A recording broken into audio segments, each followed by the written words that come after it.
નમસ્કાર મિત્રો, આપ સૌનું આજની આ પ્રેસ મિટિંગમાં સ્વાગત છે.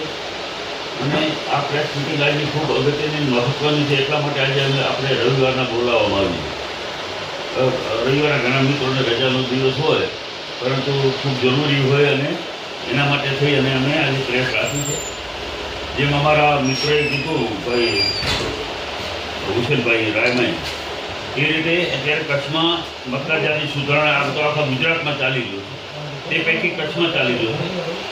અને પ્રથમ તબક્કો પૂરો થયો, પછી એના પછી ડ્રાફ્ટ યાદી થઈ. તો જેટલા નામો કમી કરવાના હતા એ તો ચૂંટણી પછી કરી જ દીધા. પહેલાં એ 2,14,000 પહેલાં પ્રથમ તબક્કામાં કમી થયા. એના પછી જ્યારે આ મતદાર યાદીમાં કોઈ નવા નામ ઉમેરવા હોય, કોઈ ખોટા નામો સામે વાંધો લેવાનો હોય, કોઈની શિફ્ટિંગ થઈને આવ્યા હોય, 6-7 ને 8 નંબર ફોર્મ કરવાનો હોય. પરંતુ હમણાં બન્યું એવું છે કે હવે ગઈકાલે એટલે માત્ર એક જ દિવસ બાકી રહ્યો. 18 તારીખ ફાઇનલ છેલ્લો દિવસ હતો. 18 એટલે આજ રવિવાર. એટલે ગઈકાલે સાંજના ભાજપના કમલમ કાર્યાલયમાંથી ત્યાં જઈ અને જે મતદારોને એઆરઓને એને જમા કરાવ્યા. હવે નિયમ મુજબ કોઈ પણ વાંધો લેવો હોય તો એક તો પહેલાં એ વિધાનસભાનો મતદાર હોવો જોઈએ, અને વધારેમાં વધારે નિયમ મુજબ એ 5 ફોર્મ આમ રજૂ કરી શકે, 5 વાંધા લઈ શકે. પરંતુ બ્લોકમાં ન લઈ શકે. પણ ભાજપનો બદીરાવ, ભાજપ છે એ લોકશાહી ખતમ કરવા માંગે છે, તો એમ કહી તો કાંઈ ખોટું નથી. એનું કારણ હું તમને એક ઉદાહરણ, એની અમને પણ ફરિયાદો ઘણી મળી હતી કે કચ્છ ભાજપના જે પ્રમુખ છે દેવજીભાઈ, એ ઘણી બધા અલગ અલગ વિધાનસભાઓના તાલુકા બસ કે જે ત્યાં એમના કાર્યકરોને બોલાવી અને એમને સૂચનાઓ આપેલી કે તમારે દરેક બૂથ દીઠ 50 થી 60 નામો કોઈ પણ સંજોગોમાં કમી કરાવવા, ગમે એમ કરીને. એના પછી પ્રદેશ કમલમની સૂચના મુજબ જે મતદાર યાદીઓ હતી એ તો બધી ઓનલાઈન છે, એટલે એમાંથી એને નામ ચકાસી અને એક સમાજને ટાર્ગેટ કોંગ્રેસ તરફી કોણ મતદારો છે એ ત્યાંથી જ ફોર્મ ભરીને ભુજ કમલમમાં મૂકી દીધા. અને એનાથી ગઈકાલે બધી વિધાનસભાઓમાં ક્યાંય 7,000, 5,000, 6,000 ફોર્મ દઈ આવ્યા કે આ નામો કમી કરો. જે જીવતા માણસ છે, જે હયાત છે, જે ગામના છે, આવા લોકોના નામો કમી કરવા માટેની એમને ત્યાં ચૂંટણી અધિકારી પાસે ફોર્મ રજૂ કર્યા. એટલે અમે ચૂંટણી અધિકારી પાસે માહિતી માગી, જેમાં અમને માહિતી મળી છે કે અંજાર શહેરમાંથી 4,500 મતો ઓછા કરે, નામો કમી કરવા માટેની અરજી આપી છે.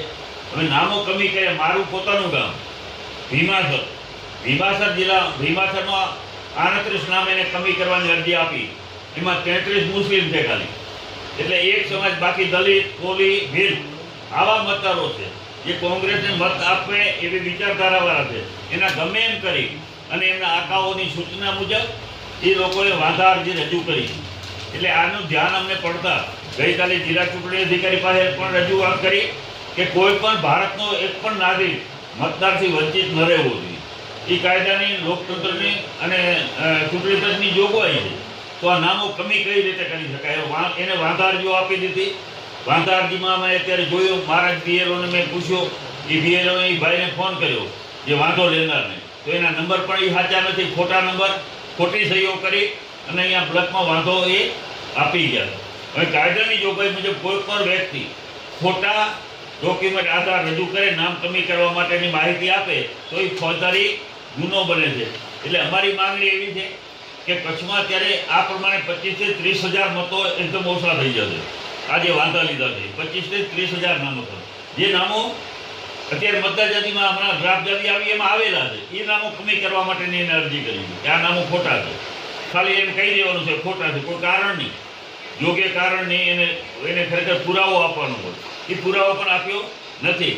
તો અમે કહેવા માગીએ છીએ કે ચૂંટણી પંચને, ચૂંટણી અધિકારી જિલ્લાના છે, એવી રીતે સાચો એક પણ મતદારનું નામ કમી થશે તો એની જવાબદારી ચૂંટણી અધિકારીની રહેશે. સાચો એક પણ નામ જો કમી થશે તો એની જિલ્લા ચૂંટણી અધિકારીની સીધી જવાબદારી બનશે. પછી આ જે મતદાર યાદી સુધારણાનો કાર્યક્રમ થયો તો એમાં પણ એમને વેઠ ઉતારી છે.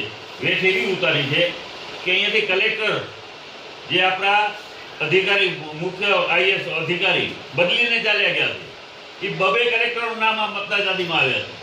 કે કોને ફોર્મ ભર્યા, અહીંયા એનું ફોર્મ કેને રજૂ કર્યું, એના ફોટા કોને રજૂ કર્યા છે, એ કોઈ પુરાવો નથી. એમાં એક અમિત અરોડા આપણે બધાને ખ્યાલ છે બદલીને ગયા છે.